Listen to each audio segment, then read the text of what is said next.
When you stop chasing someone, that's when you may finally see what they genuinely feel.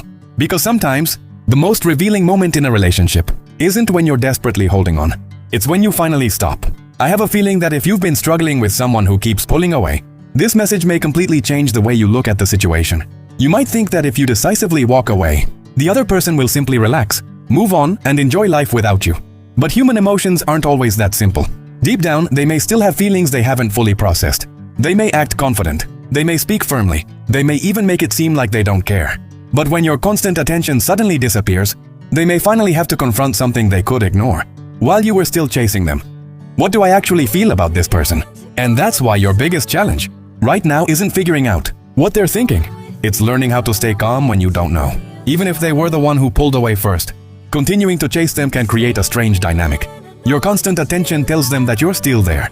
They know you'll probably text. They know you'll check in. They know you'll try again. And because your attention is always available, they may never have to confront what your absence actually feels like. Your pursuit can become something they expect. But the moment you stop reaching out, that familiar pattern disappears. And suddenly there's silence. Not necessarily relief, not necessarily regret, but something different. Space. And inside that space, their thoughts may begin changing. For some people, the emotional process can move through 3 general stages. Stage 1, relief and false confidence. Right after contact stops, the other person may genuinely feel relieved. No more daily messages, no more emotional conversations, no more arguments, no more feeling responsible for managing your emotions. They may spend more time with friends, go out, post pictures, and enjoy the feeling of independence. From the outside, it can look like they're happier than ever. They might even tell people, "Things are better now. He finally backed off. I'm enjoying being single." And if you see that, you may immediately panic. You may think, "I made a huge mistake. They're completely over me." But you can't know someone's entire emotional state from what they show publicly. Sometimes the first feeling after a breakup really is relief. And that's okay. If the relationship had become emotionally exhausting, space can feel good. But that initial feeling doesn't automatically tell you what they'll feel weeks from now. And this is where you need discipline. Don't react to every post. Don't send a jealous message. Don't create fake drama. Don't suddenly appear just because you're afraid they're moving on. Let the silence be silence, because the point isn't to punish them. It's to stop feeding an unhealthy cycle. Then comes the second stage. Stage 2, growing curiosity and uncertainty. Human beings develop emotional routines. Maybe they were used to your morning texts. Maybe they were used to hearing from you after work. Maybe they were used to telling you random details about their day. Maybe they were simply used to knowing that you were there. Then suddenly, nothing. The routine disappears, and a blank space forms. After the initial relief fades, they may start noticing that absence. A thought can appear. Why hasn't he reached out? Then, has he actually moved on? And eventually, does he still care about me?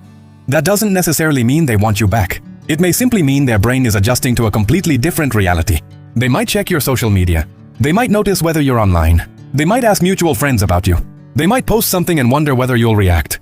They might even find a random excuse to start a conversation. But don't automatically interpret every little action as proof that they want reconciliation.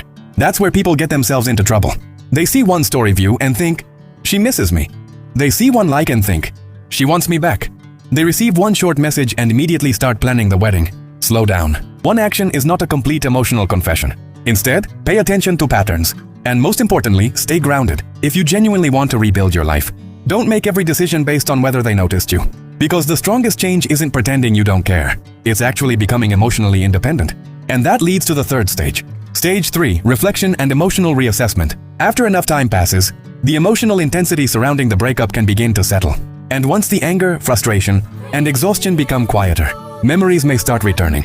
A song, a familiar place, an old photo, a random conversation, a specific smell, a simple everyday moment. Suddenly they remember something about you. And memories can be strange. During the relationship, they may have focused on what was wrong. The arguments, the annoying habits, the misunderstandings, the things that frustrated them.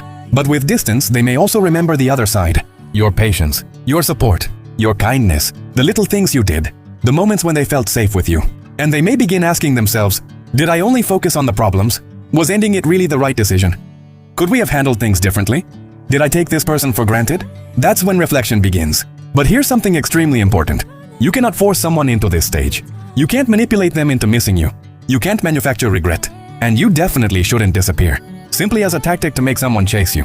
If you walk away because you need your peace, not because you're waiting for them to panic. That distinction changes everything. Because if they eventually reach out, you want to respond from a position of emotional stability, not desperation. And if they never reach out, you still haven't lost yourself. That is real growth. There's also another uncomfortable truth people need to hear. Sometimes, when the other person finally becomes warmer, people immediately abandon all their boundaries. One nice message comes in, one "I miss you," one friendly conversation, and suddenly, they're back to chasing. They forget everything they learned. They compromise again. They return to the same emotional pattern. And the cycle starts all over. So if someone comes back into your life, don't immediately assume the relationship has been repaired. Ask yourself, what has actually changed? Are the original problems being addressed? Is there mutual effort? Is there respect? Can you communicate without repeating the same destructive patterns? Because reconciliation without growth is often just repetition. True growth isn't making someone regret losing you. True growth is becoming someone who no longer needs another person's regret to feel valuable. And that's why leaving with dignity is so powerful. Not because it guarantees that someone will come running back, but because it gives you your emotional freedom back. When you stop checking their posts every hour, when you stop analyzing every little thing they do, when you stop asking mutual friends what they're thinking, when you stop trying to decode every silence, you take your emotional control back. Because the hardest thing to control in a relationship isn't the other person, it's yourself. The urge to check their social media, the urge to send another message, the urge to figure out who they're with, the urge to know whether they still care. All of that can slowly hand your emotional power to someone else. Instead of spending your energy trying to control another person's feelings, bring that energy back to yourself. Build your routine. Work on your goals. Take care of your body. Strengthen your friendships. Learn something new. Create something meaningful. And become comfortable being alone. Because true non-attachment isn't pretending you never cared. It's caring without abandoning yourself. It's knowing when to communicate. Knowing when to apologize. Knowing when to fight for something. And knowing when continuing to chase is only hurting you. That is emotional strength. And when your inner world becomes stable, something changes. You stop looking at relationships as a way to prove your worth. You stop needing someone's attention to feel attractive. You stop measuring your value by whether someone chooses you. You begin choosing yourself. And that doesn't mean you become cold. It means you become clear. You can love someone deeply and still say, "I won't lose myself trying to keep you." That is one of the healthiest forms of self-respect. And if the other person eventually looks back, regrets their decision, or wants another chance, you can decide what happens next from a place of strength. Not fear, not desperation, not loneliness. And if they never come back, you still move forward. Because your life cannot be put on hold waiting for someone else to figure out how they feel. Their emotions belong to them. Your time belongs to you. Your energy belongs to you. Your healing belongs to you. So stop exhausting yourself trying to read someone else's mind. Stop chasing answers from someone who isn't giving them. Stop turning every social media post into a psychological mystery. Sometimes, the strongest response is simply to step back, breathe, and let reality reveal itself. You don't need to force someone to recognize your value. You need to recognize it yourself. Because when you become emotionally grounded, independent, and at peace with yourself, you stop clinging to relationships that constantly drain you.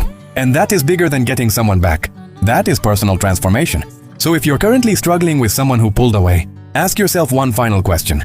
Am I trying to get them back? Or am I trying to get myself back? Sometimes that question changes everything.